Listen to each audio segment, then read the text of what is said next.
Imagine. All right, so I'm Aileen Dasharova. This is Joe Sancho. This is Lissa Black-Fassett, and we've made a couple clips about, we made some clips about systems, about oppression being repressed, why we think perhaps young adults, high school students. Are we keeping you awake, Joe? No.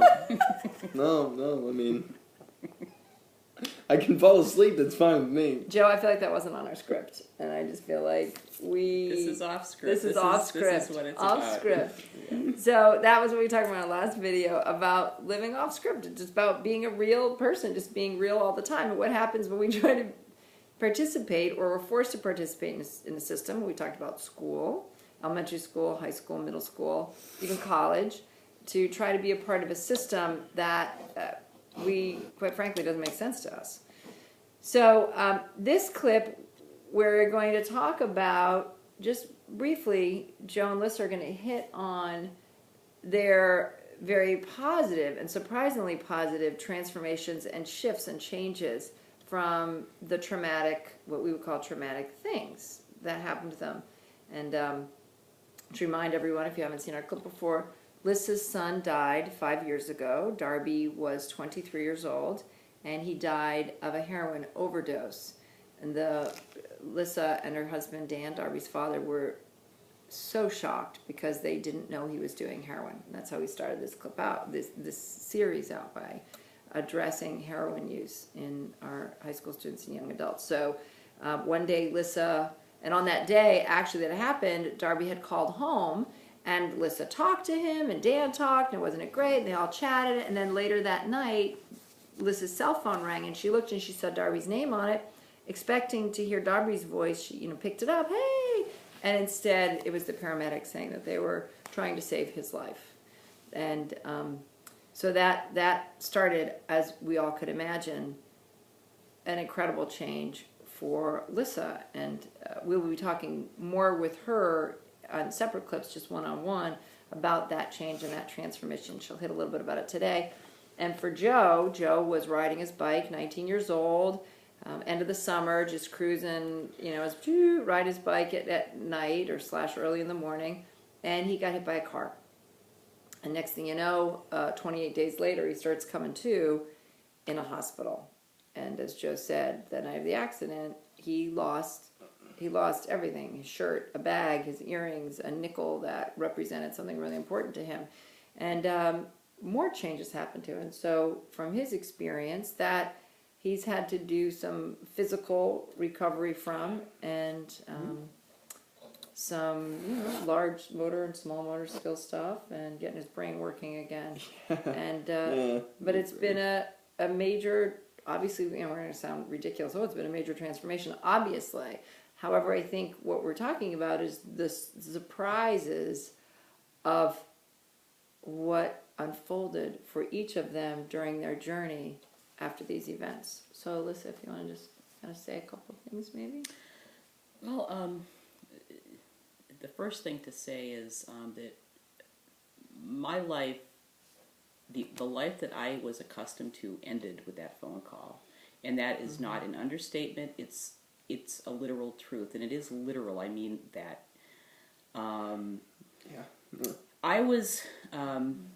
I felt that I was being catapulted. I'm looking back and saying this about it. I didn't know where I was. I was floating around in a world that was completely unfamiliar to me. I had as I explained this to Aileen in the beginning, I had the signposts that I had lived my life according to, that the ones that guided me through my life, were gone. They were gone, and I had nothing. And I was afraid. I was panicked. I was in deep grief, and I was floating in this world that had no meaning. The things that meant something to me had lost their meaning. And I think Joe and I have something. Our experiences were similar in the total annihilation almost of our identities, who we were. Yes. Yeah. These words don't even begin to. They're powerful words, and they barely begin to describe what you go through when you go through these things. So what that meant for me was just this. I mean, some people say when when somebody dies, something happens to you at an illness. Well, you got to kind of buck up and then you move on. Now, this is an amazing thing that happened to me. Was from the very beginning, and I don't know where this came from, but I knew I had no intention of moving on from my son. It wasn't about that. I had an inner certainty because my rational mind, which I had lived my whole life as relevating that as pretty much the supreme being of my life was my rational mind. It was broken. It broke. Now this is because I didn't have something physical happen to me the way Joe did, but they're the same kind of dynamics. Absolutely. My mind broke. And I believe now that because of that, it kind of allowed another kind of knowing to avail itself to me. And I knew from the very beginning I had these moments of clarity, as I was telling Aileen, that I was going to get to the bottom of this and I was going to find my son. Now, where did that come from? I didn't have any particular belief systems that would lead me to that. It's just something I knew. It was in me. That just took over, and amazing things happened. I mean, this was the worst thing that will ever happen to me and my husband. And yes, that's true. But this incredible world opened up. We were just talking in a previous clip about living inauthentic lives, about trying to become what society wants us to become, and the educational system, how that fails us because it's ignoring who we really are. Well, my journey was, and it sounds a little bit cliche, but it was to my authentic self, and it's something we'll be going through for the rest of my life.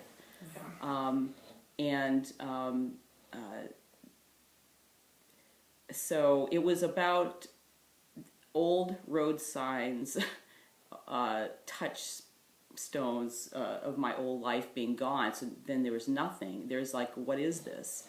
And it's kind of when in the coming back together process for me, and I know Joe has his very distinct coming in his physical therapy and all of that. To me, it was like my body's.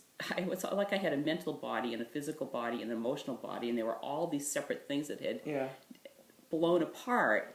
And I went through that whole period of where am I? I needed intense caring for and therapy and protection and all those kinds of things. And when they came back together, that's when the new life presented itself. It's wow, okay.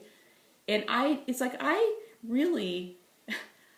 How I put it is that I didn't really have a choice in this. This is just what my inner self. I finally understood that I always knew I had an inner self, but this was more claiming it and understanding that this is what it had always powered my life, for lack of a better word. So it's almost like I didn't really have a choice. This is where, at least according to my rational mind, I went with this. And so my life has come together in a new way, and it has to do with understanding in a way I never dreamed of, that how artificial the things that we put meaning into are, and how the things that I thought were important mean nothing, mean less than nothing. And it's taught me so much. And ultimately, and this is probably something we may talk about later too, it's led me to my son. It's, to understand that he didn't really go anywhere. And that's for another day, but that's something that I never would have. I was agnostic about certain things. And so it's kind of opened me up to this other, just a different dimension, to say the least. I don't really know that I even have words for it, but it's given me new eyes to see the world and my life, my place within it, and what's real and what's important. And it's been a blessing within this horrific thing that happened. And there's no I'm not gonna that's just the way it is. Right.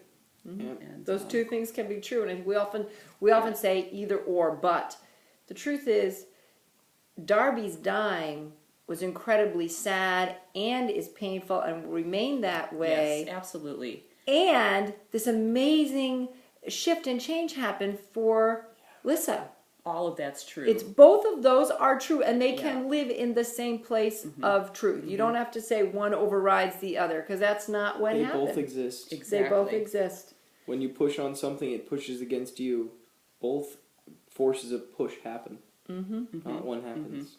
Yep, both of those things were true. And for Lissa, and Joe's going to speak again for like a similar thing, but in a different situation, we create, and we talked earlier in our clip about being conditioned, and Joe said, I didn't want to be branded, you know, Yeah. but we still have conditioning, and our conditioning is our reference points. And our reference point for Lissa was, I'm the mother of a son. My son, without even saying it, obviously she didn't think her son did heroin. So in her mind, she's like, my son does not do heroin. My son is a student at UMass. My son is happy. He's doing fine. I'm a mom. This is what I do. And then in one instant, wait, am I not a mom? Wait, I don't have a son. Wait, but he does do heroin. Wait, he wasn't happy. You know, in that It went off unfolding, script. totally As went off Joe script. said, it went off script. Totally went off in script. the most amazing way, Mm-hmm. in a totality, you know, of it. Yeah. And how So- it's changed. And when Lissa said she didn't really know, and Joe will speak to this as well, when we have a traumatic crisis, it can be a divorce, it can be a job loss, it can be a death. There's so many things that it can be. It can be getting sober, getting into recovery, whatever it is. When our mind gets blown, you know, it gets blown. We're actually literally out of our mind, which is great Yes. because our mind's what locks onto this story, this Yeah. branding, this stigma, whatever, this conditioning. When we're out of our minds, when our minds get blown, oftentimes we don't even remember how to tie our shoe. We don't. I both listen. They're like, where are we? Like, really, where are we? Who am I? Where are we? You know, what's the name of that dog in my room? How do I drive the car? That happens, and That is literally true, and Joe can speak to this too. Mm-hmm. I wasn't able to watch TV, to Mm-hmm. read books. When I went into stores, I'd have panic attacks. I didn't know where I was. Mm-hmm. Now, these aren't any things that I had ever experienced ever, but these kinds of experiences really do. And I keep using that word literal. It's literally getting actually out of your happens. mind, being blown out of your mind. Yep. Yep. And that's Yeah. part of what I refer to as a spiritual awakening. Again, it's not associated to any religion. It means, we talked earlier about the spirit, the soul, the essential self. It is when the spirit, the individual uniqueness, whatever you want to call it, has an opportunity because the outside shell has been cracked. Yes, Yeah. yes. Sometimes it cracks from within when somebody chooses to get sober or whatever.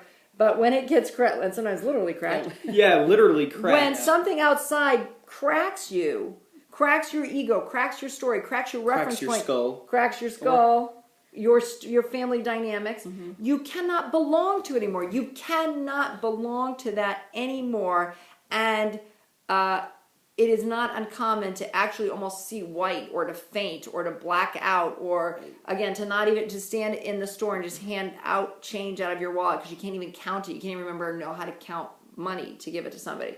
So Lissa's was the death of her son that then had her say, I'm going to get to the bottom of this. I'm going to find my son. I'm going to figure this out. And in that process, she discovered herself. She Yes. discovered her essential self.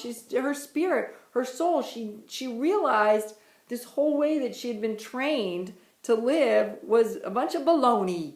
And how then do you accept something that Joe, and let's refer to Joe earlier about, God, you had this part of you kept you true to yourself, even though it was hard because you got stigma, you know, the stigma and all that. Yeah. But Joe has been fighting for that his whole life, and his literal hit, Yeah. made some different changes for him.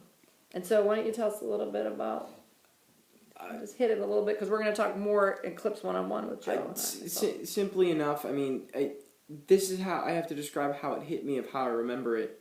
The whole accident in my brain, memory-wise, plays out as I remember random days at the end of July, beginning of August. Then I remember waking up in, I think, mid-October in a hospital. I just, I remember starting out just being more than confused. Like I'm a second degree black belt that's never been in a hospital bed ever.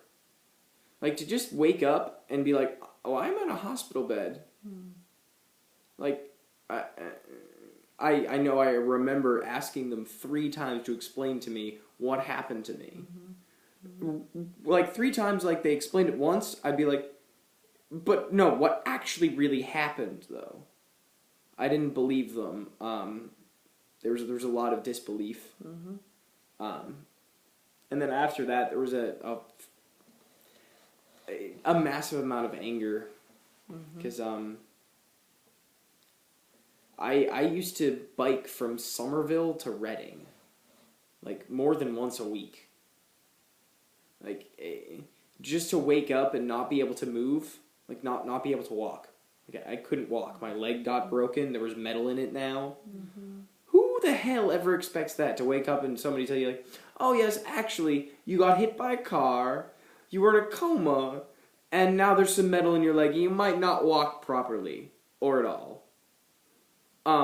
What? I guess, like, most of the whole situation, I just remember being scared and angry. And then, I'll say this, it was oddly enough, a friend of mine telling me years earlier that I was going to be okay. It was a friend of mine, Eddie, who told me in a dream one time that I was going to be okay. That made me start to recreate myself, and not in the way that it had been before. Right. Because that's what I figured out I really needed to do. Because I physically can't do things I used to do. Like, the accident made me, like, it physically forced me, mentally forced me, and spiritually forced me to become a completely new person. And it didn't do it in a nice way, but it's helped, because it's made me slow down. I was moving at too fast of a pace, and it's made me realize that, like, sometimes you don't need to relearn walking. It's not fun. But sometimes, to slow yourself down, you gotta relearn walking. Because you have to realize that what you've been doing for the last couple of years is just running all the time. You haven't been walking. Yeah. You haven't been taking the time to chill out and relax. So it reminds you how good life is. And that helmets are important. And you can't get hit by a car again. It teaches you that. I mean, it's a lot of loving something that you didn't know you'd have to love yet. At least for me. Because, like, with the whole issue of me breaking my leg, and the metal in my leg is my leg had to get fixed via that. And it's an odd thing to just have to handle in yourself. When you don't even remember it needing to happen. Right. I don't remember any of that. Nope. I just remember waking up. So, yeah, there's some big changes. Yeah. And Joe, I can say that Joe, I saw him in the hospital, and there were days where we didn't know if Joe was going to choose to stay here or not. And it was like, is Joe going to live or not live? I'm glad I did. Yeah, I am too. And when Joe started to come out, it was really funny. So I'd seen him a bunch of times in the hospital, and then, the progress and this and that. And so when he had opened his eyes and was able to, at least had his eyes open.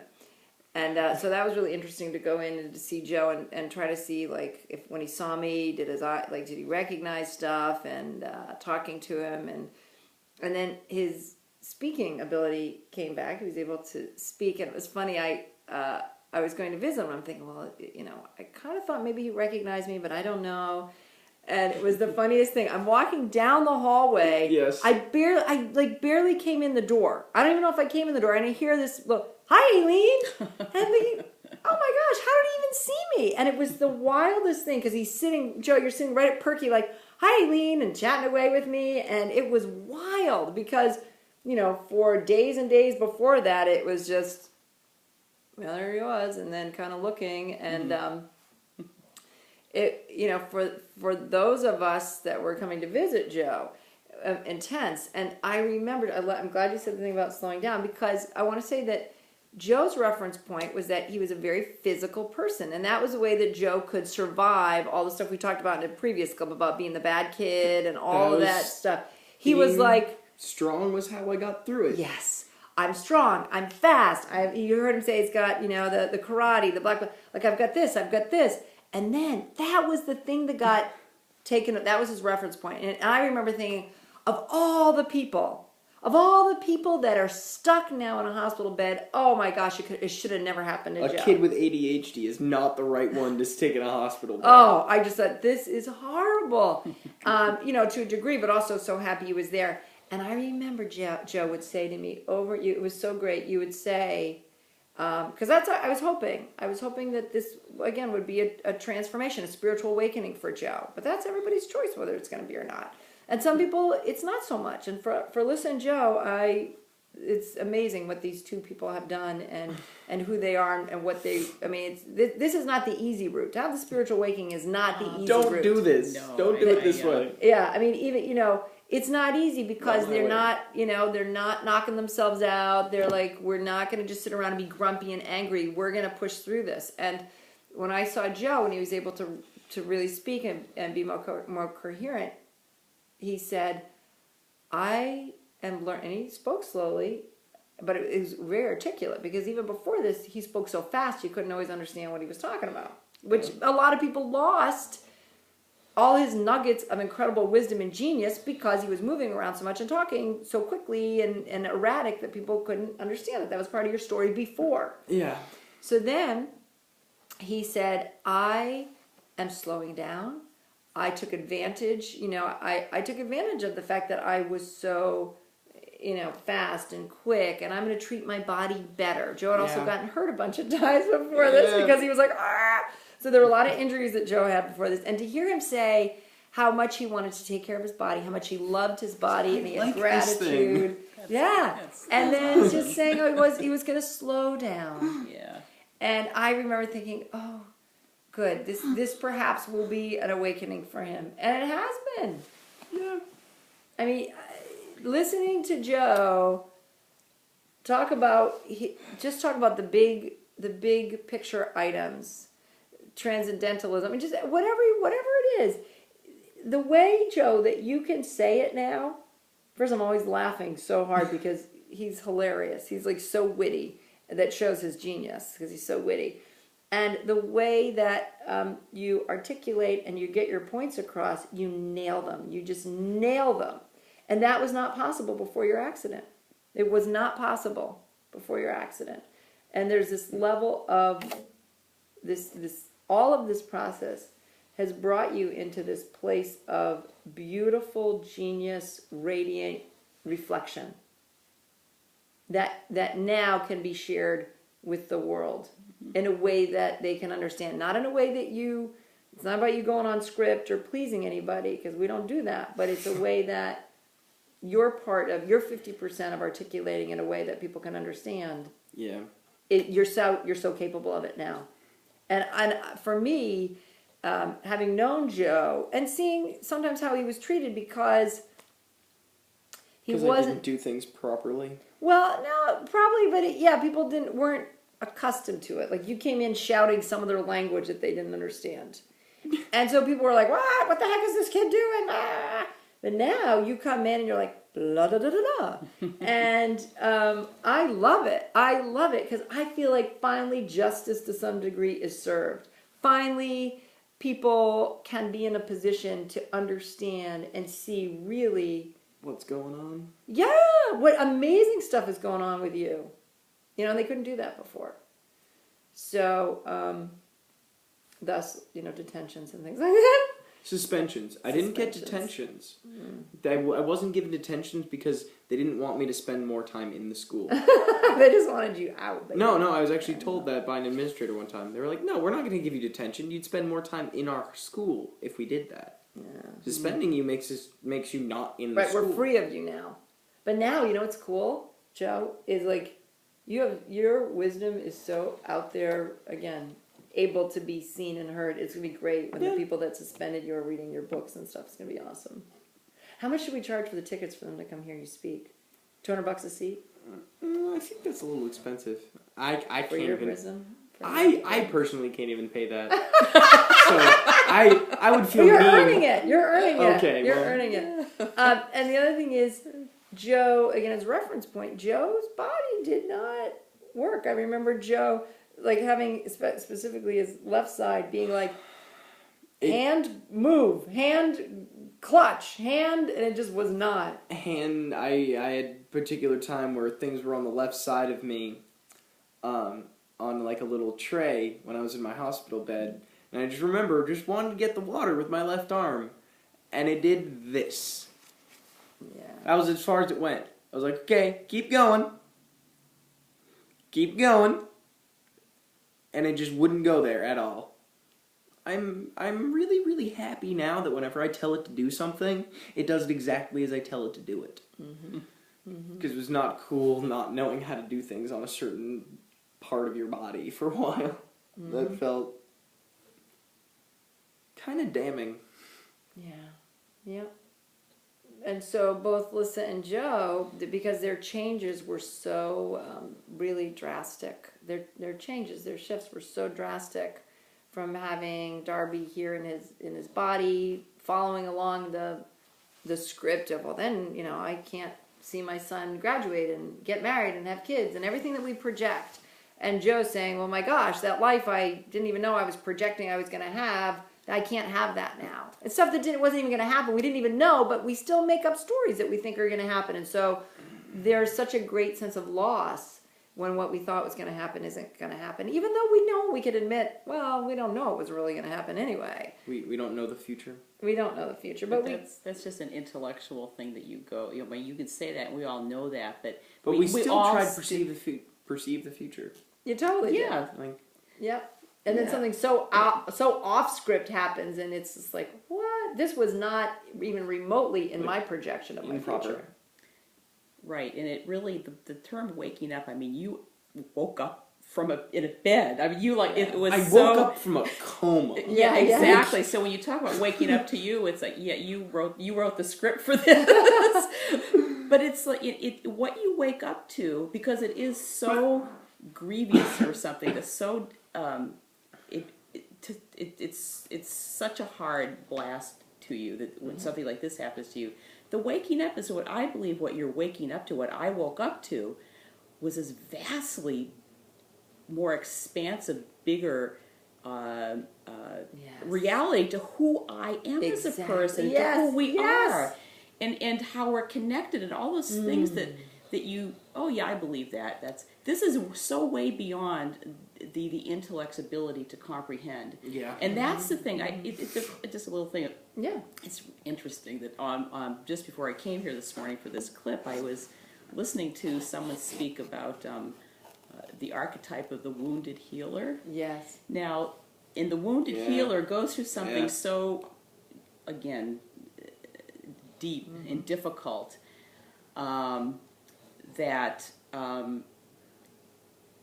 you are propelled into. It's almost like you really kind of don't have a choice. You are propelled into this journey where you come to. I've lost my train of thought. Real all the time. Real and raw, baby. Happens. It's the shaman's journey. Well, it's the shaman's well, what journey. it is that you have to come to a point where you do come to this point where in this journey of recovery, whatever you want to call it, where you get through every single doubt you had about this reality, that you are this vast, connected being, and this is it's an initiation. Yes, and it's she calls it the wounded healer, because then this is what we have to.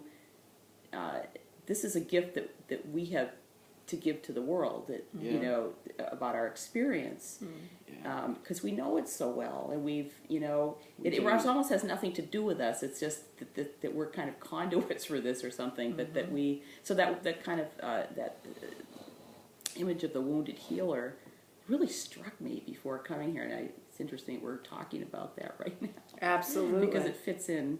You know, it's Yep. Everybody starts to think about what is time. Time is an illusion. Yeah. Space, light. We're all beings of light, vibration. Yeah. Because that's all anything actually is vibrating matter. Mm-hmm. End of it all. right, exactly. It's all And vibration.